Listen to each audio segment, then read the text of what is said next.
Welcome to Community Church Unitarian Universalist. I'm your worship associate, Emma Caverly, and it is a joy to be with you today. Community Church is a progressive, open-minded, and inclusive religious community. We welcome all who are on a spiritual search for truth and meaning. Ours is a faith in action as we do the work of social justice and elevate compassion in our quest to live ethically, recognizing the inherent worth and dignity of every being. Please look to your weekly email for announcements. We have a few announcements this morning, or two. First, the Voices of New Orleans chorus, of which Joel is a member, has a concert this Thursday at 7:30 p.m. at Christ Church Cathedral. And then we have another announcement from Deborah.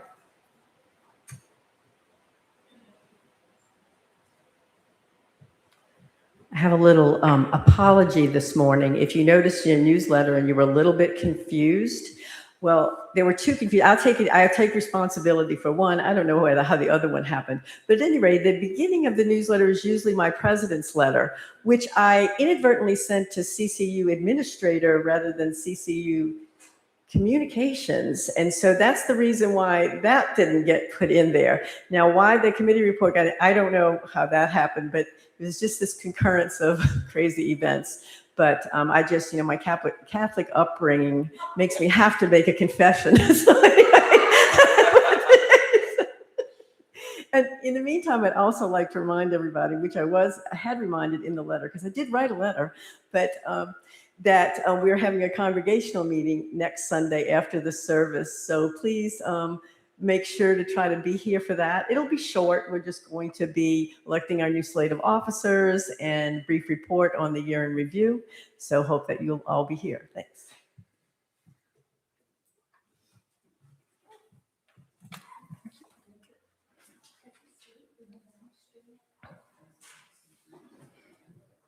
We would like to welcome any new and returning visitors today. We hope you will stay after the service for refreshments and fellowship. In the spirit of fellowship, please turn to your neighbors, especially those you may not know, and say hello.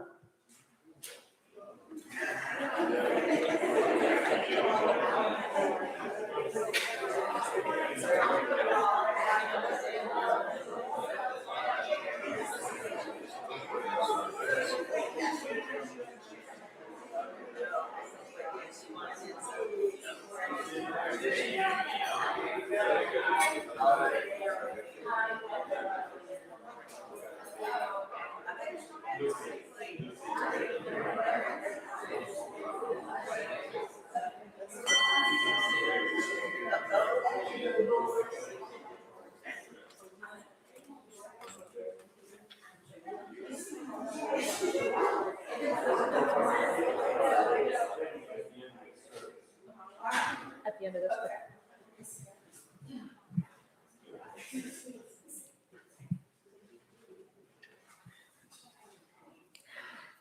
We are delighted to welcome Gael Thompson to our pulpit this morning.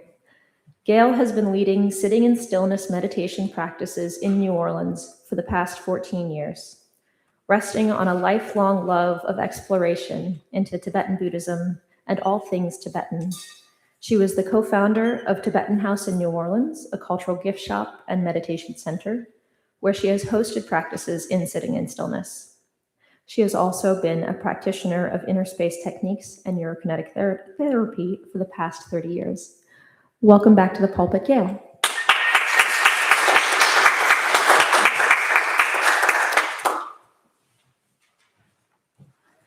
It's a joy to be back here. These are words from the Patanjali writings, which were made about 2,000 or 300 years ago. So they're from our early beginnings, and they were written in Sanskrit. And of course, what I'm going to read to you is in English. So there's a bit of translation there. Rest begins when the mind stops moving, when thought stops chasing the past. When the future is no longer anticipated, awareness naturally settles. At that moment, consciousness rests in itself. Nothing is achieved, nothing is escaped.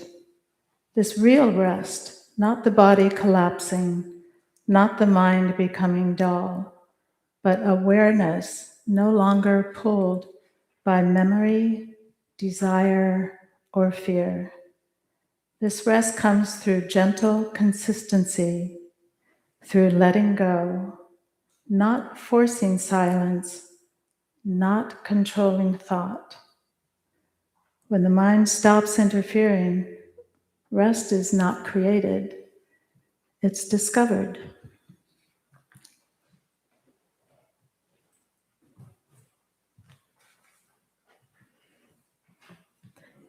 It is our ritual to light a chalice, invoking hope and eternal truth to our worship. Please join us in singing the words of our chalice lighting, which are printed in your order of service.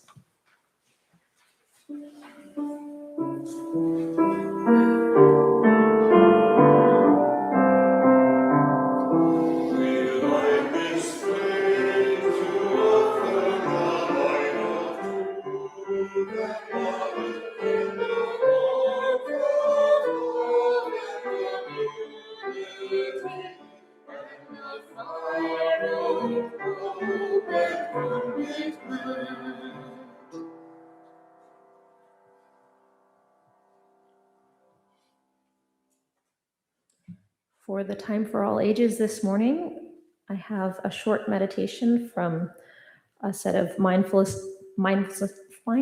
activities for kids, Mindful Kids by Whitney Stewart and Mina Braun.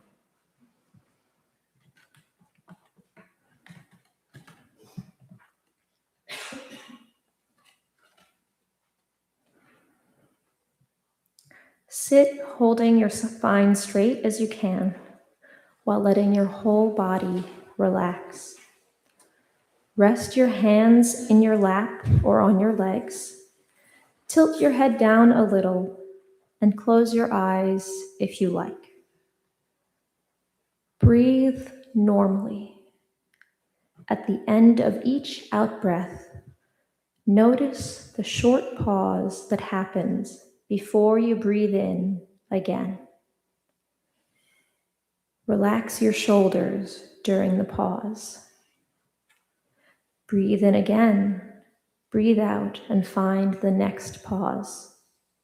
Relax your tummy muscles during the second pause.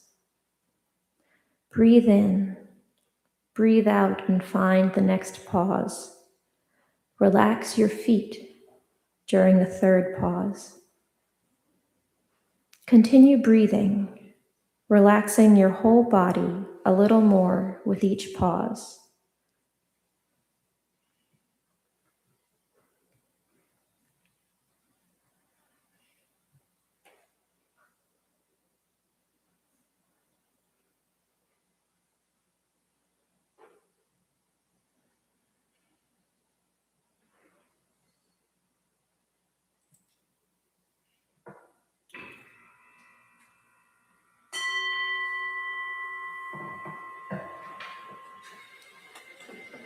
I'm not sure if we have any children here today, but let's sing them out wherever they are.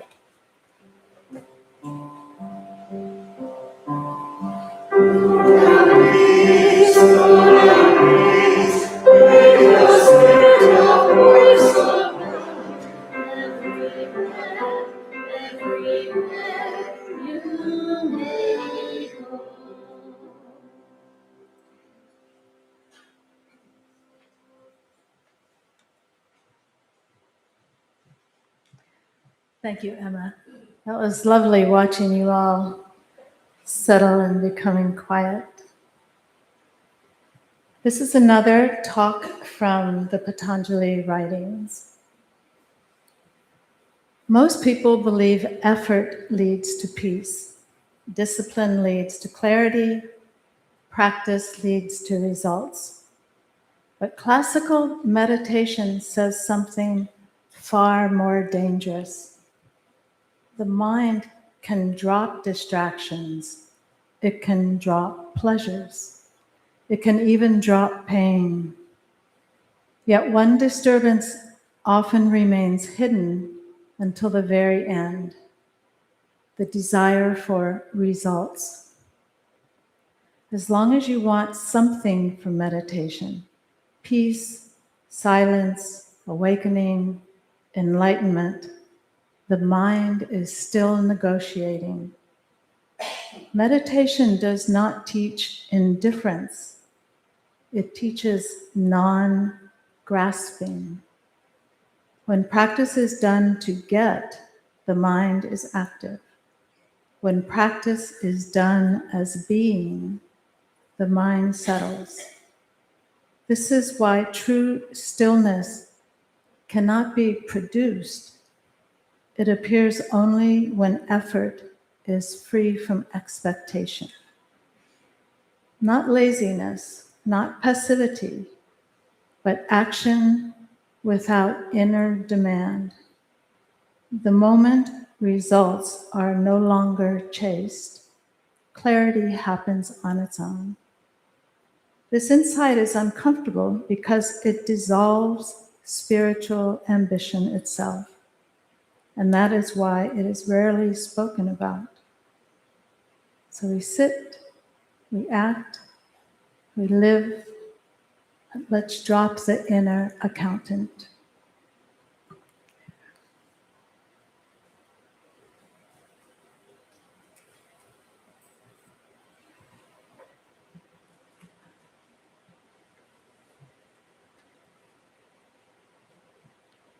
This is our sacred time of joys and sorrows. If you are online, you may write your joys and sorrows in the comment section to be read aloud. In person, you may write them on one of the cards being passed out by our greeters. Please remain seated as we sing our hymn, number 352 in the gray hymnal, Find a Stillness. That's 352.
We have a sorrow from Angela, or from Jada, excuse me.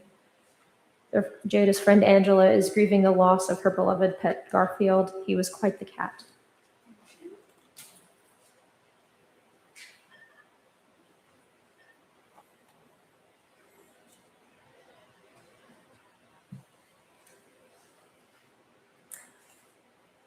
A joy, I'm not sure from whom, to see Trump's name being removed from the Kennedy Center.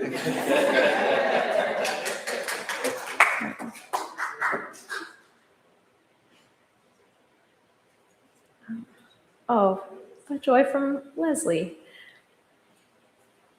I met Jack in a Yoga Sutras grad class many years ago. That's lovely. And from Vincent, I met an incredible group of friends last week by coincidence, and we've been inseparable. I love how cool friendship is. That's beautiful. Now let us light 2 more candles and pause for a moment of silence, recognizing the joys and sorrows of those in our community, spoken and unspoken.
Now, can you hear me?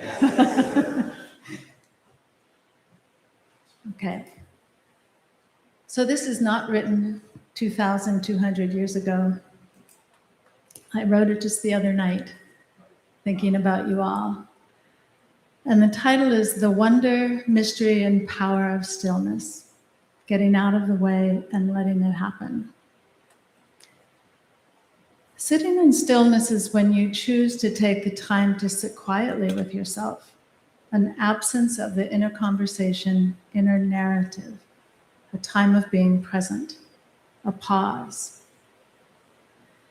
And in the pause is a flow, a soft yielding, a letting it happen, in contrast to trying to make something happen.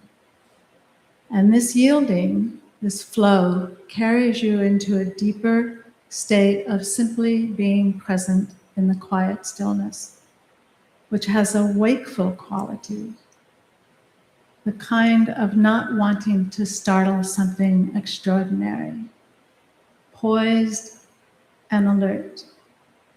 Recall standing under a night sky of stars.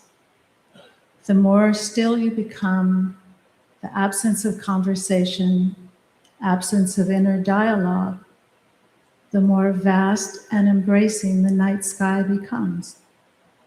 So it is in these inner spaces of your being. The challenge lies in our predilection for constant mental activity. Consider that what we are doing most of the time is thinking.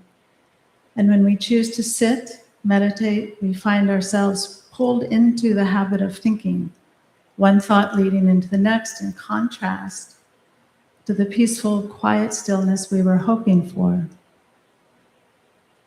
So rather than attempting to block the endless surge of thoughts and pulls and distractions, we quietly acknowledge their presence and slip back into the flow.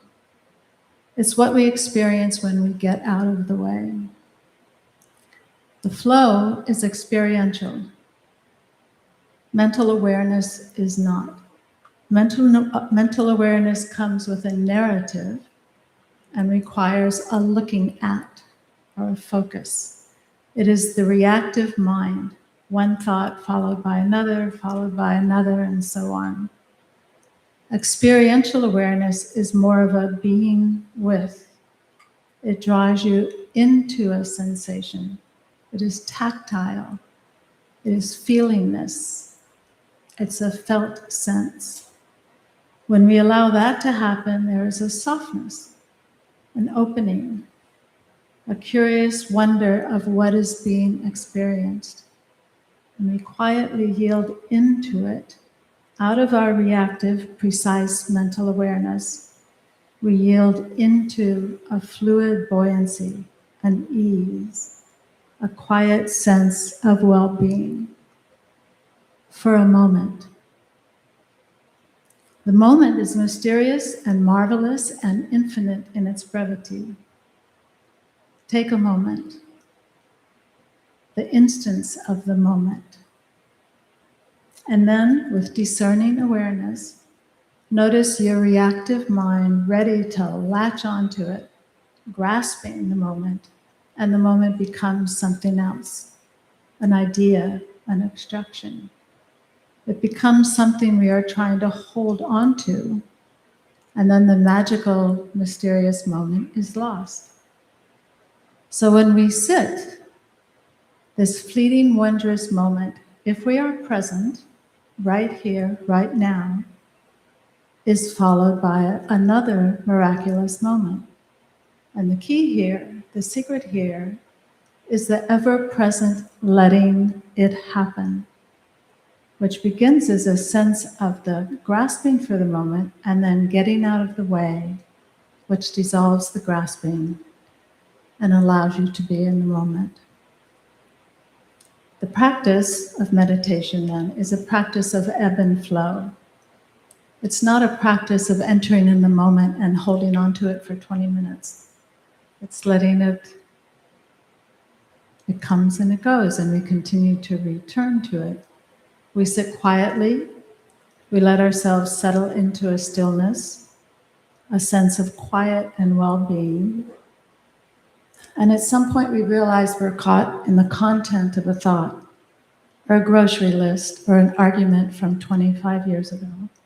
We smile at it with humor and return to the softness and yield to the flow. Over and over again, most likely. The flow flows in one direction, towards the depth of your being.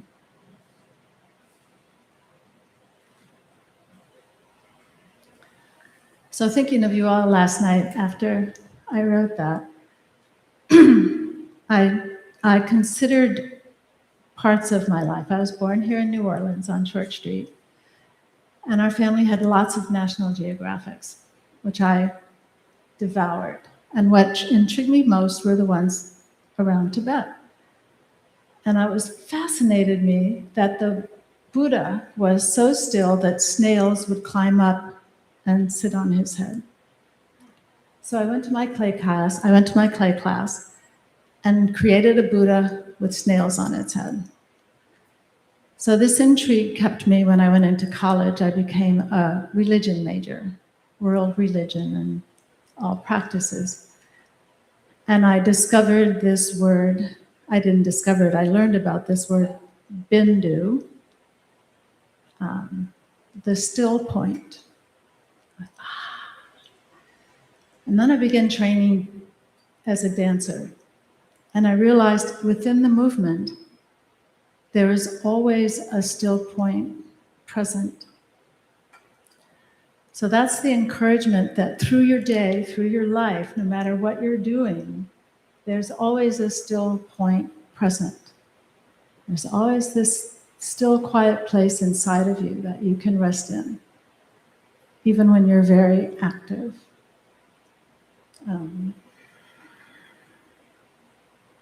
Let me see if I forgot one of my notes.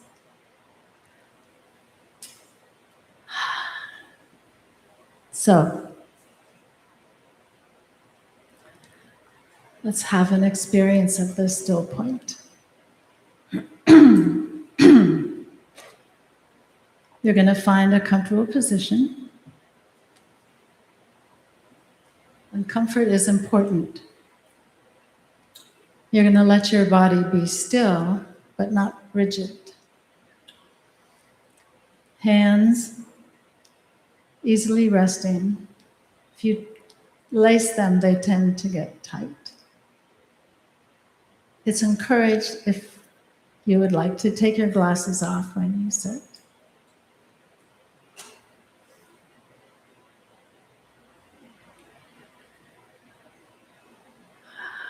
Before you close your eyes, And this is an important part of sitting on our own, is you first acknowledge the space that you're sitting in. You don't close your eyes and start meditating. So you look around, you get a sense of where you are, you take a moment with how you feel in your body. If it feels tired, if it feels rested, if you feel present and vibrant, if you feel distracted, you just notice where you are at in that moment. And then you softly let your eyes close. Softly and slowly, so that you bring an awareness to the space you enter on closing your eyes.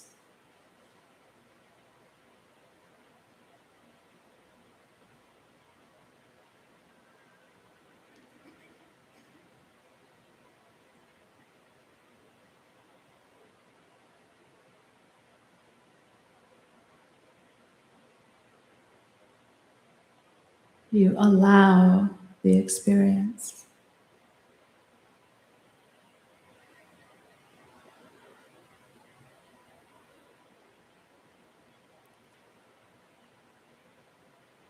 Often at this point, you can feel your eyes wanting to find something to look at.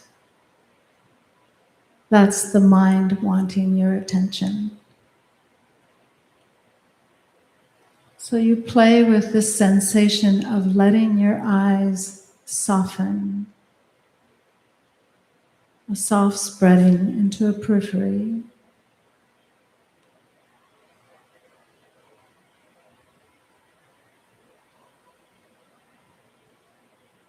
And you allow yourself to notice if there's a pull back to that sense of looking at, and then letting go again.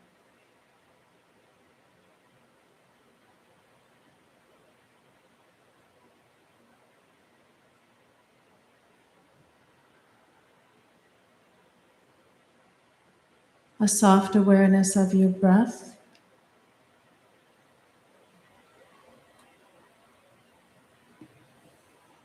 With a sense of letting your body breathe without your help.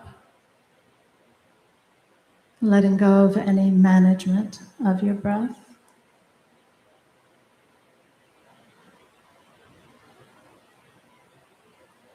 Allowing this experiential awareness, this feelingness of the inhale.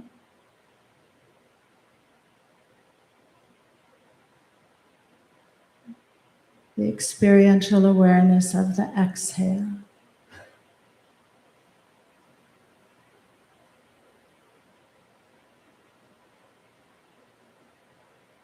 And in the exhale, there's an invitation to let go. It's subtle, it's soft.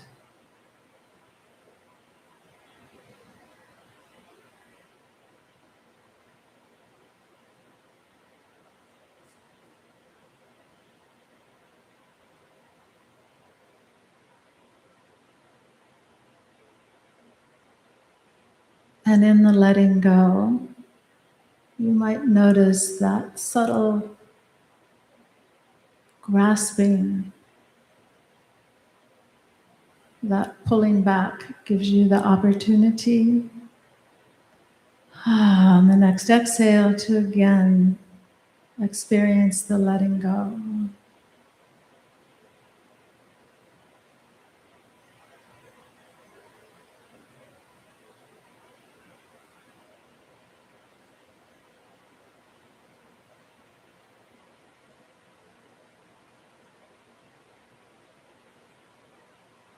And with the letting go, you're going to allow a softening in the jaw. The sensation of the softening in the jaw.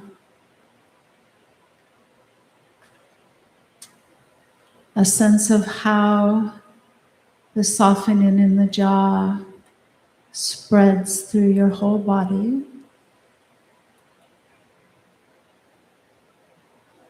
a softening in the back of the tongue,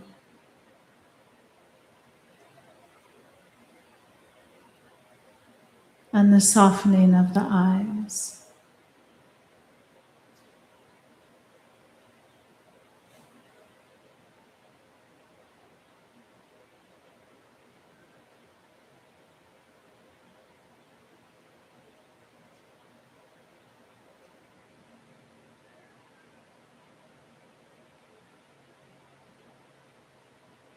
And if there are thoughts or distractions, this gives you the opportunity to softly, quietly slip back into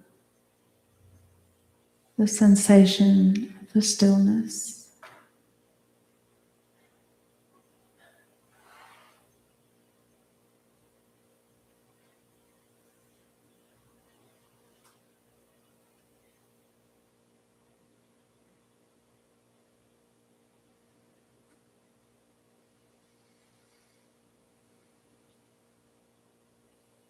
You're going to bring your awareness, this inner awareness, into the area of your throat.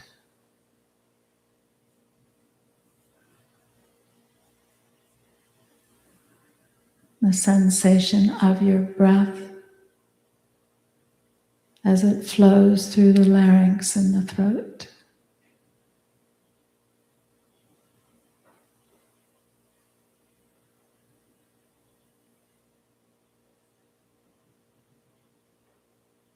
And here's the ebb and flow. There's thinking about the sensation, and then yielding into the flow, that moment,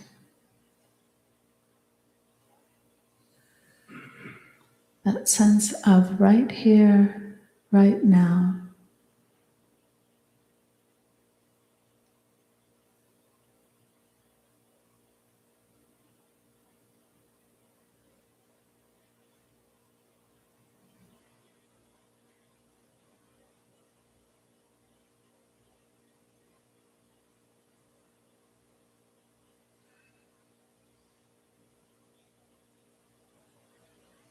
We let the ebb and flow happen. It's part of the practice.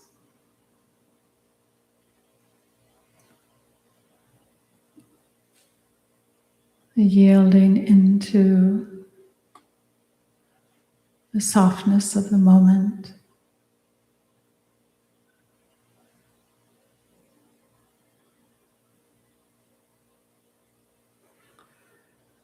A sense of feelingness, seeingness, contrast to looking at or watching.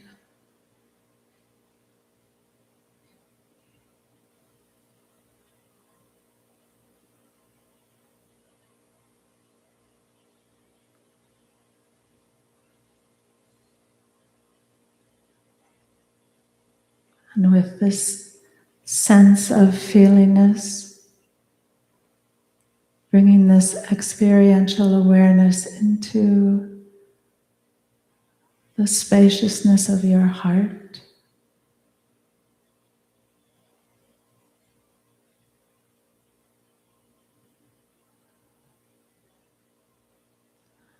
Letting go of any previous ideas or preconceptions of the heart.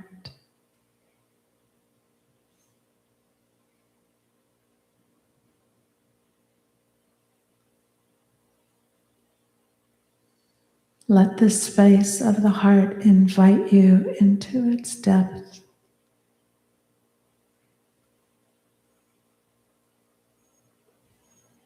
Into the essence of heartness.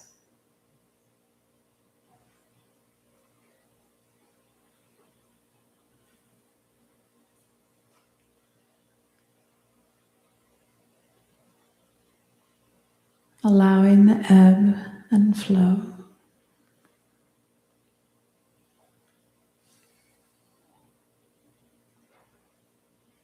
and the moment of right here, right now.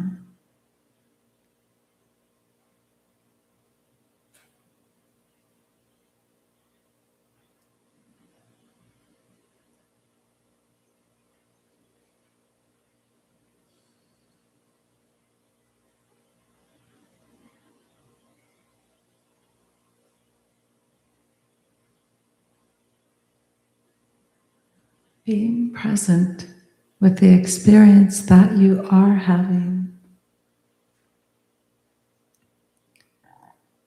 in contrast to trying to make something happen.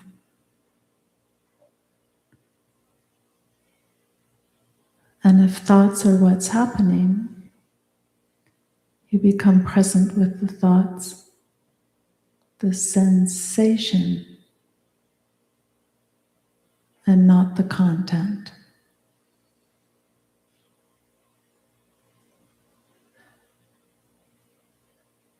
And the yielding to the flow, into the moment.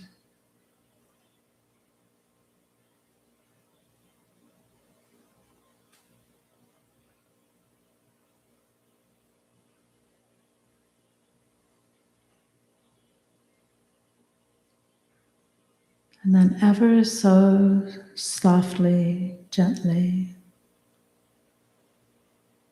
letting your awareness come to rest in the area of your belly and the fullness of the inhale.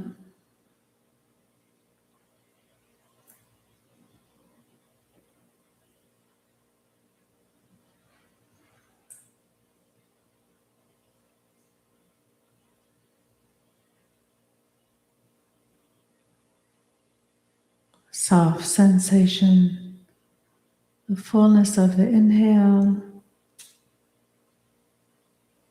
the letting go, the exhale.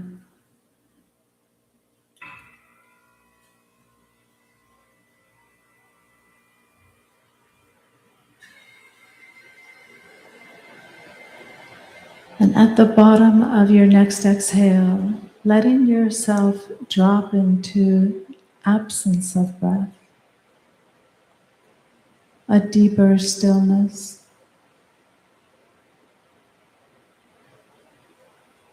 allowing the spontaneous return of the inhale.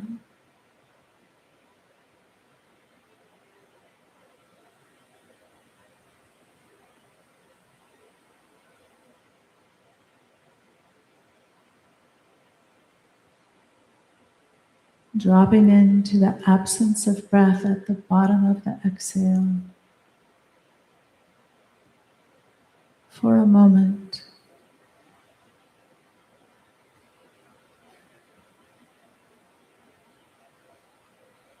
Return of the inhale.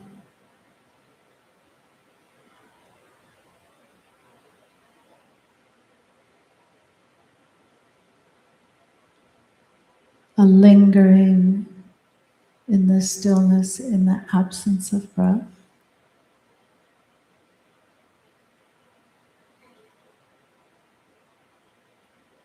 Return of the inhale.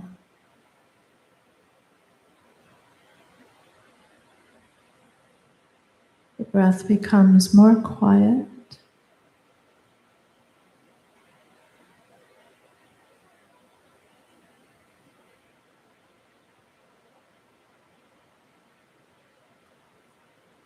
A resting in the still point.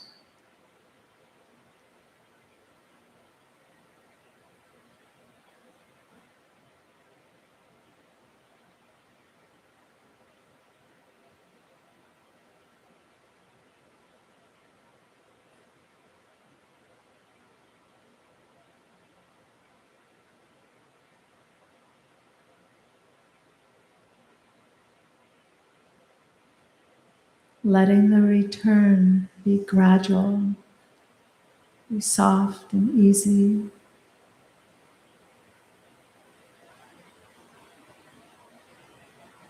Bringing awareness to the return.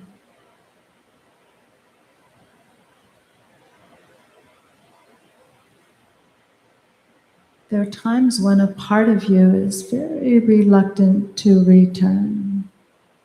And if you experience that, you let that happen.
Soft awareness of your body, your feet on the floor, your hands on your lap, the sounds in the room.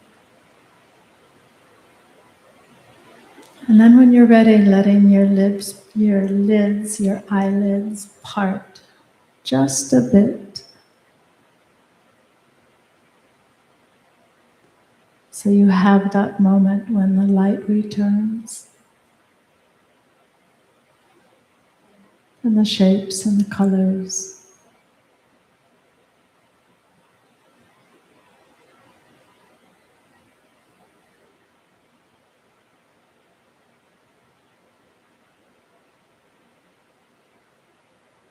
And coming back when you're ready.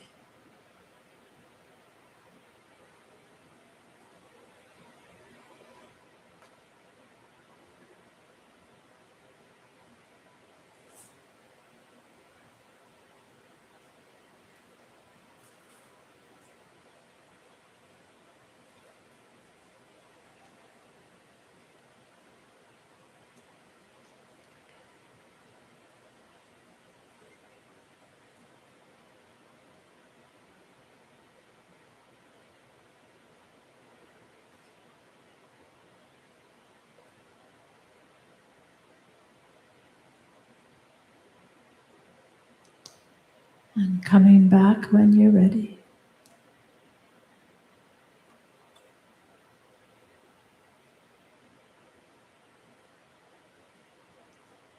We have a few people that are still out there in the space.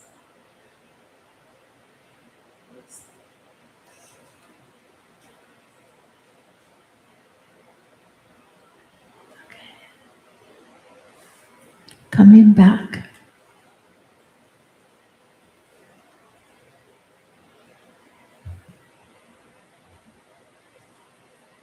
Thank you.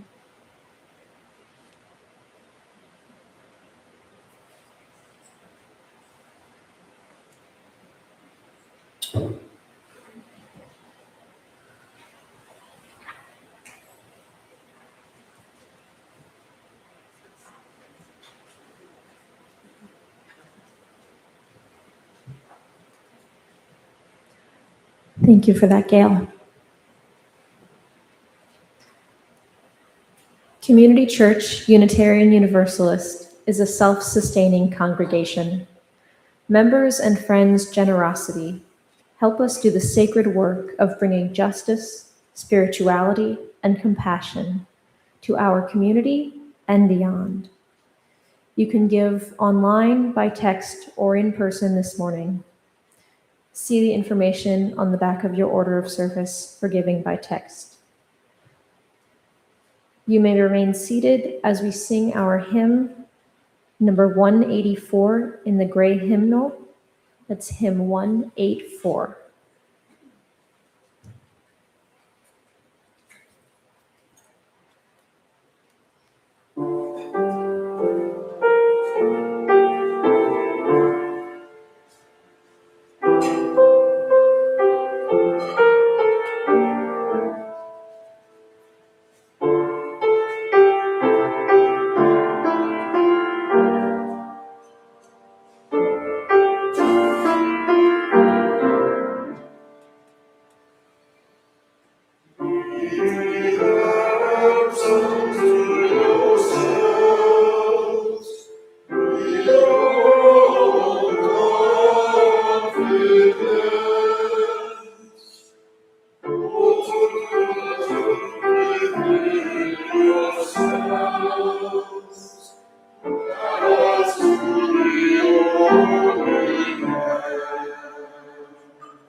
Our service today is at an end.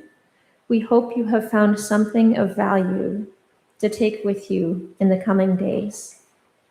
Please rise as you are willing and able for our closing hymn, number 197. There are numerous strings. You can do it after the chalice extinguishing. Okay, or before that, we have one more announcement today.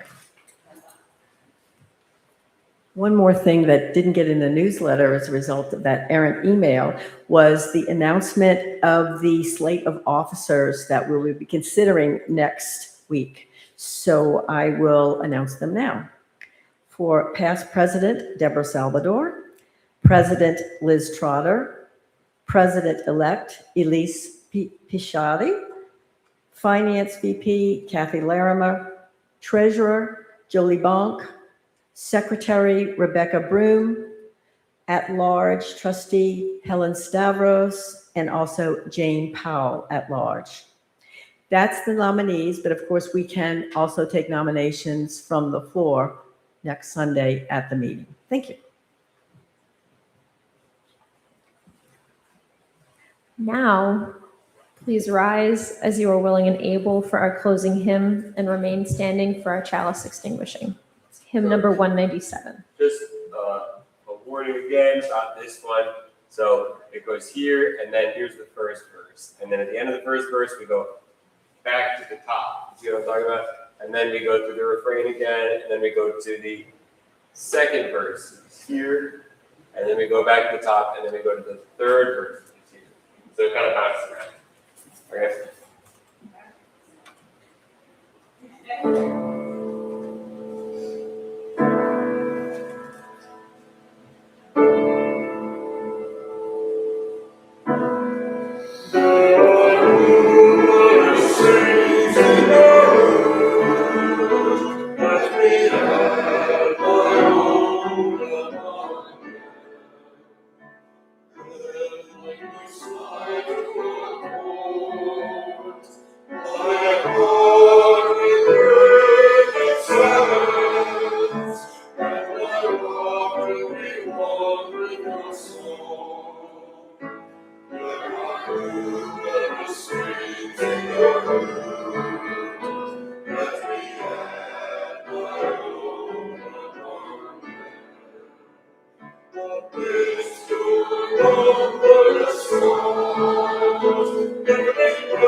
So for our chalice extinguishing this morning, we have some new music from our very own Bill Rochelle. So we will sing the chalice extinguishing, and we'll sing it twice because y'all haven't heard the tune before. We extinguish the chalice.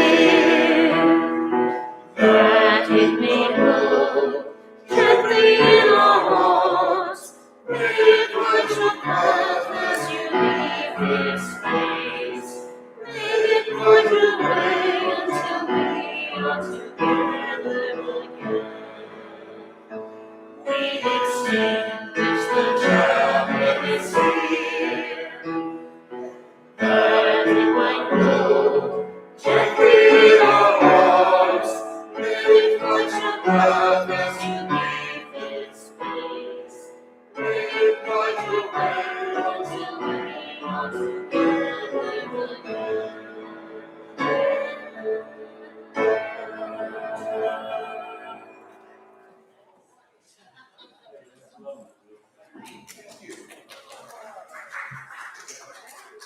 As always, please join us for refreshment and fellowship in the fellowship hall. Love that.